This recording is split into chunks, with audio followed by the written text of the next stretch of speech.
আসসালামু আলাইকুম। যে যেখান থেকে ভিডিওটি দেখছেন সবাইকে জানাচ্ছি প্রীতি ও আন্তরিক ভালোবাসা। সন্ধ্যার গোধূলি লগ্নে সবাইকে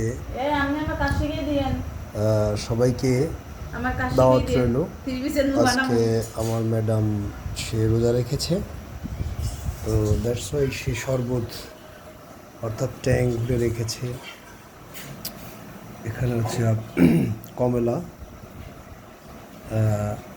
ওটা হচ্ছে মিষ্টি। আমার ছেলে আরও ফ্রিজে আছে অনেকগুলো, কিছুক্ষণের মধ্যে বের করবে। এটা তো খাবার। এটা হচ্ছে পেঁপে, তাজা পেঁপে গ্রামের। আর এটা হচ্ছে পেয়ারা। অন্যান্য সংমিশ্রণ গঠিত যে খাবারগুলো তৈরি করা হয়েছে ইফতারের জন্য। সবাই আসলে দেখেন কত সুন্দর সুন্দর খাবার এগুলো পরিবেশনা করবে।